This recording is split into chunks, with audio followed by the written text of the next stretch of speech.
service. Yes. And then children's church during service. I see. So you oversee both of those. Okay. When do you get into the main service then? Every other Sunday. Every other Sunday. Okay, gotcha. Gotcha. Yes, ma'am. Bishop, I am in the finance office. That's my primary administration. Okay. Help with the finances. Okay. Wonderful. I'm Tamara Little, and I'm administrative music ministry.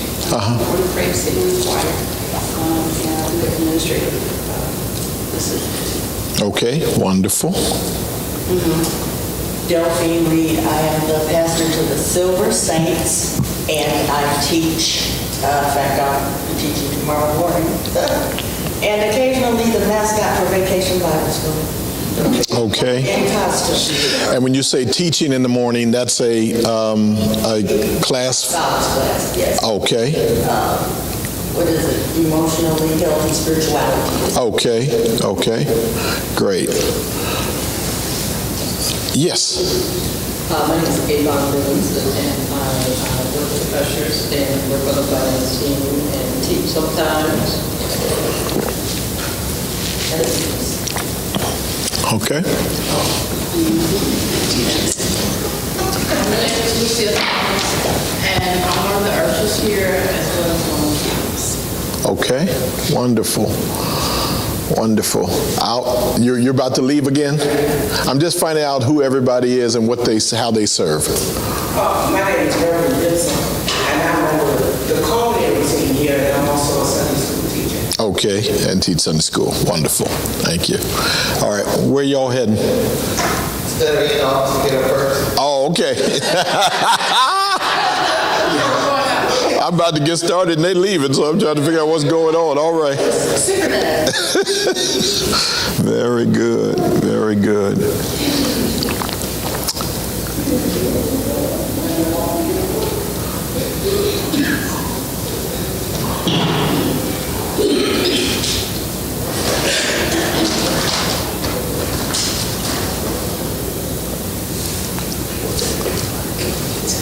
Okay. Yep.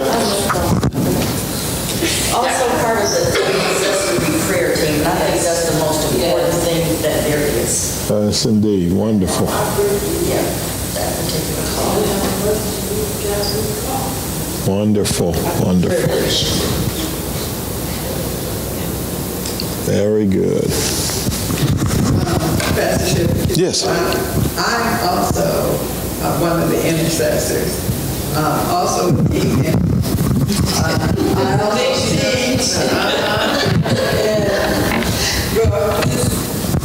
wherever I can help out, that's what it is. Good. Yeah. Good. Very. Think about it, do something else. Something else. Good. Good. Good.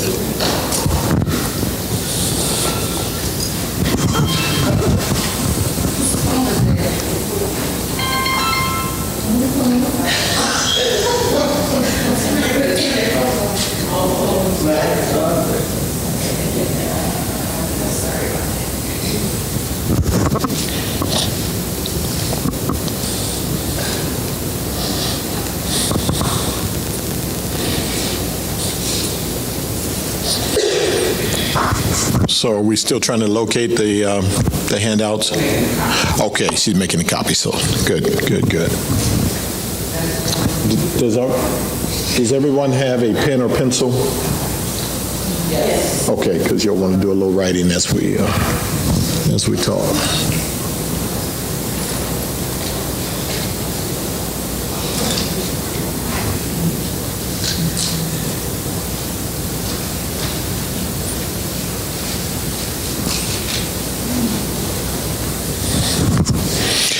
I was trying to recall the last time I was here. Was it 2013 or 12? We came in 12. Y'all came in 12. So then it would have been 13 when I came. Still in the... Right. Okay. Very good. So it has been 6 years since I've been with some of you. Okay.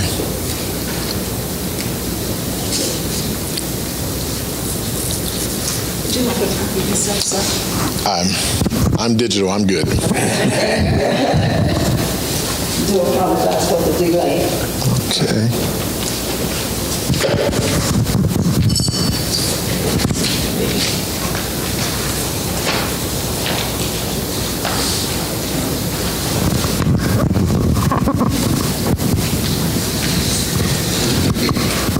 Do you all need something hard to kind of write on? If so, are there hymn books or Bibles or something you can just write on? You got something right there in the seats. Good. Tough trying to write on your lap when you were using a pen or pencil. So. Oh, okay. You got hymnals in the pews. Okay. Whether you use them or not is another question. I got you. Yes, we are. They are there. Yes.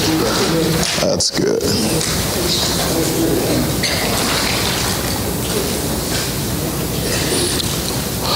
All right, so here's what I want to do. I want to take you up to noon, and then at that point we can move to wherever the lunch is going to be eaten. And then is it easy for us to just kind of chat over lunch? Are we sitting? Where is that going to take place?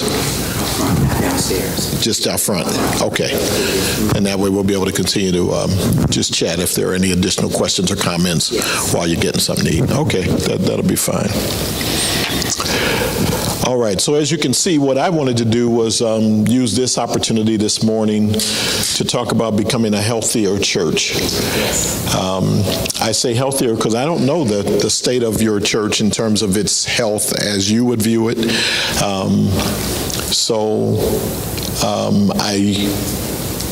I'm just saying every church can get healthier. If it's not healthy at all, it can get healthy. If it is somewhat healthy, it can get healthier. So that way I knew this title wouldn't offend anybody. If I said become a healthy church, well, what you saying about us? So, I don't need that. So just becoming a healthier church. Now, healthy churches are very clear about who they are and often have simple, clear mission statements that explain why they exist. Not all healthy churches have a mission statement, but many do. Most do, as I have experienced them across the country, because it's really helpful in today's world. Some of us grew up in a world that was less particular about what churches need to be in order to possibly draw in some new people, new families and such.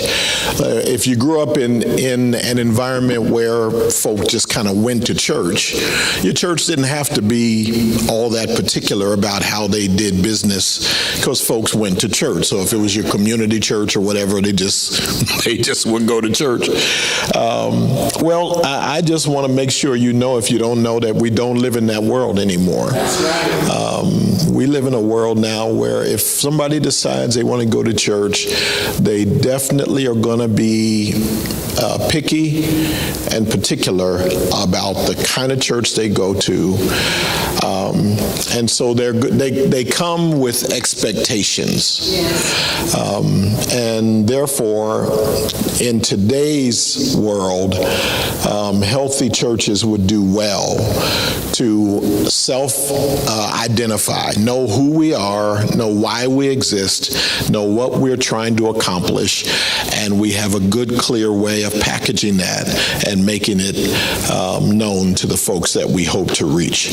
So they often have a simple, clear mission statement that explains why they exist. The ideal mission statement is 10 words or less. And it is easy to remember. Now, this part, 10 words or less, easy to remember, is something that I just learned in recent years. I've pastored as a senior pastor since 1989 when I moved from Philadelphia to California. So I've been a senior pastor for 30 years. when I went to the church, the first church I pastored on the West Coast, it had no mission statement. It was East Palo Alto Church of God. East Palo Alto, because that was the town it was in, Church of God, because that's the denomination we're part of. But if you would ask those folks, well, okay, what's your church's mission statement? They said, well, we have church. And again, a lot of churches never really thought through it, so it's not a criticism, but it's just a reality check. In today's world, people expect you to know who you are, why you exist, what it is you're saying to me when you want me to come to be with you. Well, who are you that I would want to be with you is the unspoken question. So what I learned back then, 1989, was how important it was to have some sort of identity. Now, back in those days, I was learning from every one I could who was doing church in a way that I wanted to do it, especially reaching lost people. I went to California because my burden, my passion, my calling was to reach unchurched and unsaved people. And so I said, well, I grew up in my daddy's church in Philadelphia, and folks got saved at times and what have you. It's good, thriving church. When I left there were 1,000 members at my dad's church. When I left there, I was the full-time associate pastor for 7 years. Then went to California to be a senior pastor. So I knew what a thriving church looked like. We had 1,000 folks. We had a wonderful church choir and recording. We did recordings and we did all kinds of wonderful things. But when I left because the Lord told me he was going to send me, he eventually identified it as California, to reach thousands, was the word he gave me, thousands of unsaved and unchurched people. And so I went to a church of 34. And I went to a church of 34 because they asked, would you come be our pastor? My older brother, Horace Sheppard Jr., had been a pastor with them, as well as some other names that Church of God folk would know, Jethro Mosley. And so they had a few pastors across their history. And they knew me from preaching in Church of God meetings and what have you. And they said, would you come be our pastor? And I thought, well, I don't know that I want to go to an existing church, because with this word I have from the Lord that I'm supposed to reach thousands of unchurched, unsaved people, and this little church, they seem very content to be a nice little neighborhood church. And I thought, what the Lord is saying to me doesn't sound like it fits what they do. So I thought, well, but, I know these people, they're Church of God, and I don't want to let them down hard. So I said, why don't I meet with the pulpit committee? And I said, I'll fly out there and meet with the pulpit committee. I'll share with them this vision, and they'll say, oh, no, that's not what we're looking for. You can keep on going. So that was the plan. The problem is, the more I talked, the more excited they got. Yeah, they got excited. They said, well, we've done this all our lives, so we'd rather do something else, something new.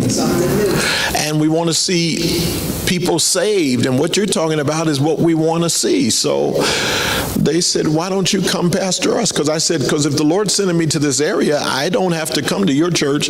Y'all can find you a nice church pastor who will keep you right here in your little spot, and y'all can do what you've done.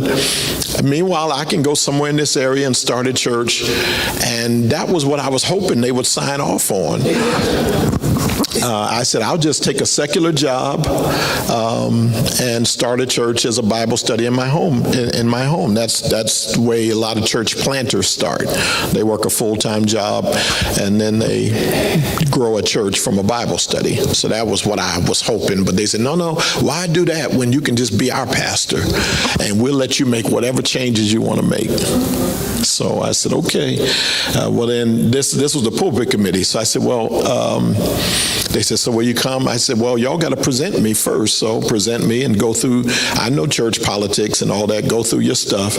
But if the church ends up voting me in, then I won't agree until I meet with the rest of them. And so that's what happened. They went through their little process. There was a guy in the church who had been my brother's associate, a volunteer associate pastor, and he wanted to be the senior pastor, and some of his friends in the church wanted him to be the pastor. And so they were pushing for him, but the majority of the church, at that time the church had 60-some members, the majority of the church did not want him. They loved him, but they didn't want him to be their pastor. So, but his friends pushed. Finally, the pulpit committee said, fine, we'll present him as a candidate, but he'll have to get the percentage of the vote in order to become the pastor. He got nowhere near what was needed. So they voted. They didn't call him. His friends got mad, left the church, and said, we're going to go start a church and then call him to be our pastor. So that's what they did. So the church went from 60-something to 34. When they called me, they had 34 members. And I said, how does a little church split? But it did. Because splits has nothing to do with size. They have to do with what people want. And so the pulpit committee chairman said, well, we're ready to call you, but there's 34 of us. I said, well, where the rest of them? So he told me where they went and started. I said, oh, okay, that's fine. I said, because I'm not coming to, it's not really about you all doing anything but helping me pioneer in this new direction the Lord is calling me to. And so I said, so I'm willing to come at 34. I said, how can you pay me? Because I'm leaving a 1,000-member church in Philadelphia.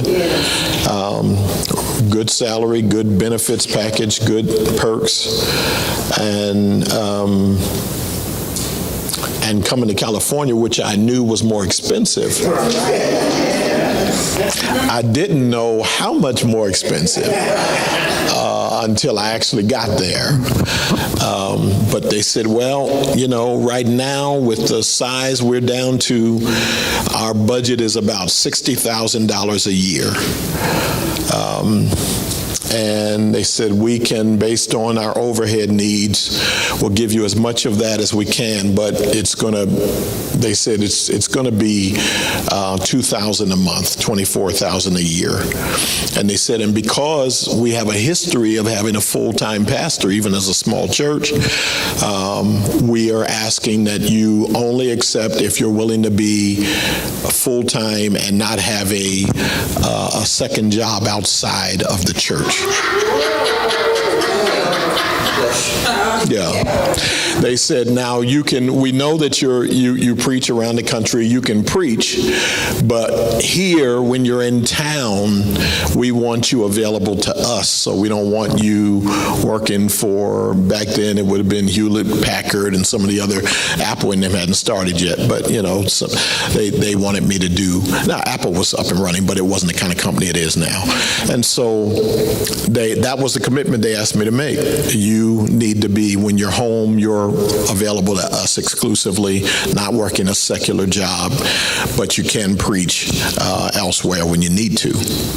So that was the plan. That was what they asked me to do. I said, fine, okay, I'll just believe God. I said, because I'm believing that what the Lord said to me is going to happen. So all I need that's the commitment I'll make to you. If you make the commitment to me that you will not fight change. I said, because if I wanted church as usual, I'd stay in Philadelphia. I'm the heir apparent. That is, when my dad was going to be ready to retire, I was already in place. A lot of the people wanted me to replace him anyway, because he was getting older and forgetful and all of that. And I said, no, let him pastor until he's ready to give it up. But I could have easily stayed in Philadelphia. I was that rare prophet who had honor in his own country. Usually where you grow up, you're not very well thought of. And I had a good degree of honor in my own country. So I said, I'm not coming out here because I need a job. I'm coming out here to fulfill a vision that I'm sure is from the Lord. I said, but it requires, what I'm going to talk to you all about in a few minutes, it requires change. And if you aren't willing to change, then tell me now, because let's not waste each other's time. The way I put it to them is, there's no point in us marrying if we already know we're going to get a divorce. That was the way I put it to them. If you see the divorce coming, why bother going down the aisle? Just tell you what, you're not for me, I'm not for you. Just leave it like that and be done. So they said to me, no. This was the whole church now, because after they voted and I got the percentage needed to be the pastor, I said, okay. They said, so do you accept the call? I said, not until I meet with everybody. So I said, I want to meet. I want to have a Friday night meeting with the whole church. Saturday, I want to meet with the leaders of the church. And Sunday, I'll preach. And I said, when I'm done preaching, I'll tell you whether I'll be your pastor or not. And they said, okay, fine. So Friday night, I met with them, all 34 of them. And a few little looky-loos came too. You know, some folk just, they're not committed. They just want to know what's going on. And so I met with it was probably about 40 people there. 34 of them were official members. And so I shared with them, I said, here's everything the Lord has shown me, that if I accept your call, this is what we're going to be involved in. And I talked about the fact that we would grow large. I said, I don't know how large. The Lord told me thousands. I said, so thousands of people. I said, we're going to be not churchy. I said, because my passion is to reach unchurched people. And so I'm not asking them to come and create or get used to a churchy environment. I want to reach heathens, pagans. I'm not interested in growing the church through getting other folks from their churches to come to our church. So I explained all that.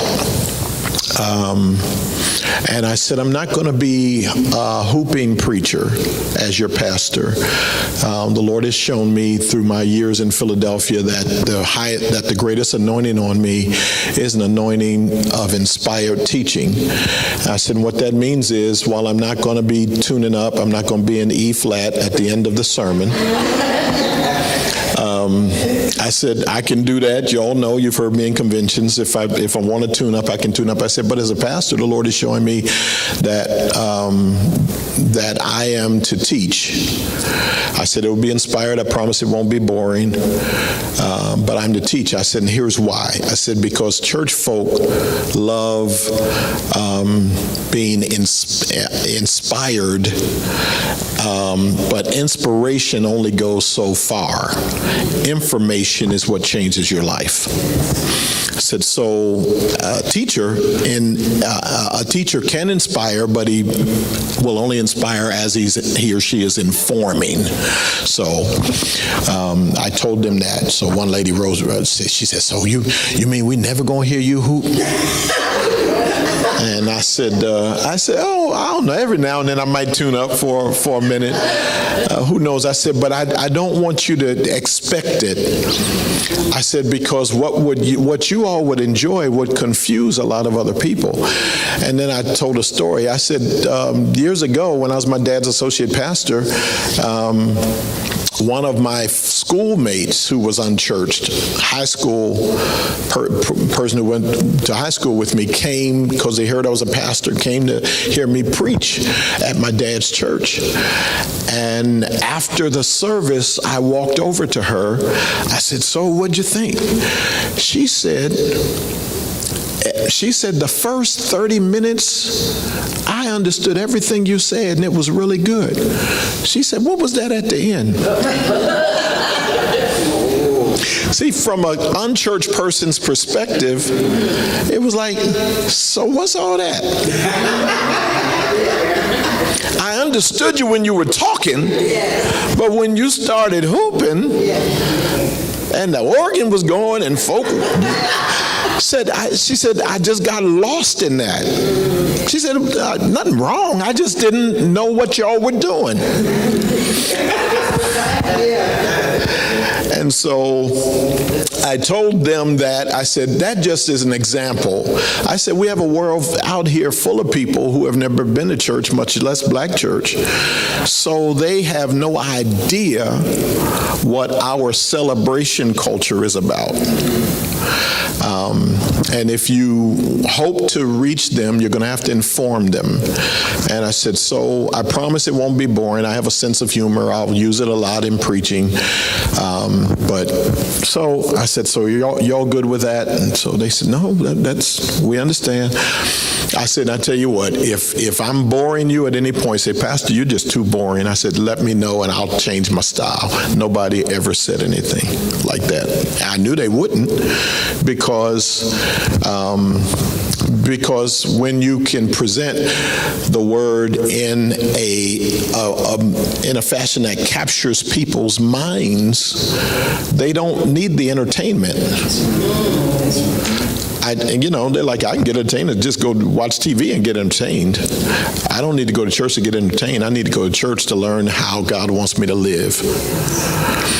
And so after that meeting, and after that weekend, they all said, we're good. And that's how we started the journey. And so I'll talk about some of the nuts and bolts along the way. But that church had no mission statement. So back in those days, we created I think it was a 5-sentence mission statement. I can't even recall it. When I started the second church, and by the way, that church grew from the 34 in 1989. I left that church in December of 09, so I pastored it 20 years. It grew from 34 to 7,000. Yeah, when God says something, he pulls it off. And so it was glorious to see how God did it without the antics and the shenanigans that some folks think you got to do. And I'll talk about how different the church was. It became more different than I ever thought it would, because I thought, even when the Lord said thousands, I thought it would be thousands of black people, because I'm a black pastor. When the church, by the time I left it, it was a church that was 45% non-black. White people, Asians, Hispanic people. Everybody who lived in the Bay Area was in our church in terms of ethnic groups. It looked like the United Nations every Sunday. It was the most incredible thing I had ever seen. And so back in the 90s, when President Clinton was going through his scandal with Monica Lewinsky, remember, if you recall, they appointed a special investigator, a guy named Ken Starr. And his daughter was a Stanford student. She was a member of my church. So when Kim would come to visit her on the weekends, he'd be sitting up there. The guy that's prosecuting the President of the United States sitting up there listening to me preach every Sunday. Then the next year, Chelsea Clinton became a Stanford student. One Sunday, I looked down and she was sitting there. And I thought, the girl whose dad is prosecuting your daddy came to the service just before you, and now here you come. It was just the weirdest thing I had ever seen, but it was God fulfilling what he had told me he would do. And so we'll talk about some of the nuts and bolts along the way. So after that season was over and I started this new church, Destiny Christian Fellowship, I started it with a mission statement that was there was 5 sentences in the previous church. There were 7 sentences here that you see on your sheet. Our original mission statement, I took the word destiny, because that's the name of my church, Destiny Christian Fellowship, and I did a sentence for each of the words and each of the letters in destiny. So develop fully devoted followers of Christ, encourage believers to minister, blah, blah, blah. I was real proud of that. I thought we got a really nice mission statement. But in recent years, I've been learning. I'm a lifelong learner. I think leaders have to be learners. If you run into a leader who has stopped learning and only wants to talk and teach, you need to get away from them. Leaders have to be lifelong learners. And I've learned in recent years that the ideal mission statement is something you can say in 10 words or less and that you can memorize. Because if somebody had asked me 4 years ago, what's Destiny's mission statement?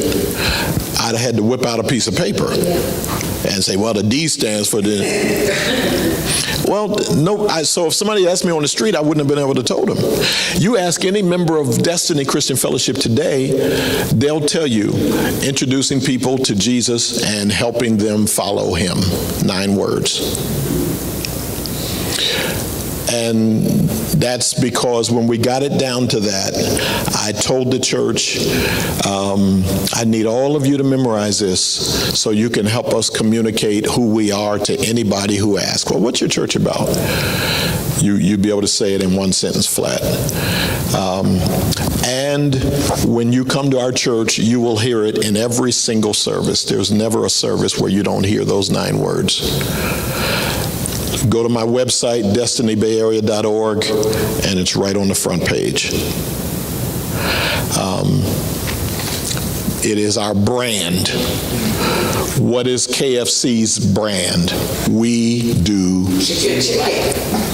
4 words, mission statement. We do chicken right. Everybody knows it.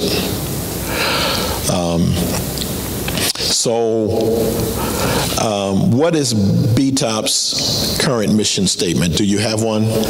Have one, but I was so glad.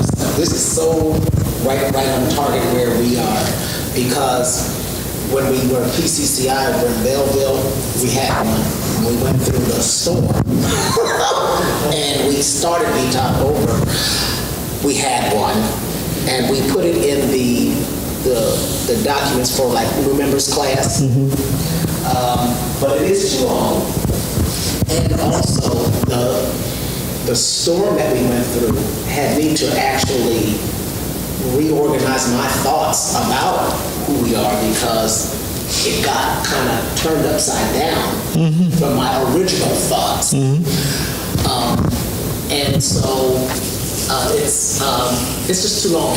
Absolutely. And this is really like it. Yeah, so it's just like mine was. I had 7 wonderful sentences. I didn't even know them myself. So anytime you got to whip out a piece of paper to answer a simple question, something's wrong. Yeah. We need to be able to be KFC. We do chicken right.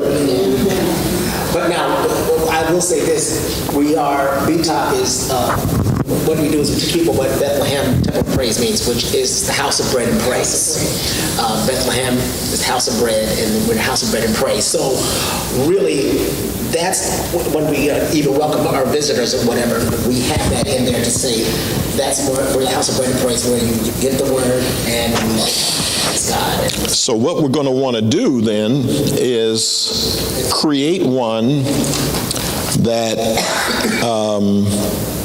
well, you see the question here, do you have a current one? Does it meet the 2 conditions? The 2 conditions are 10 words or less. House of bread and praise certainly is, but does that communicate who you are?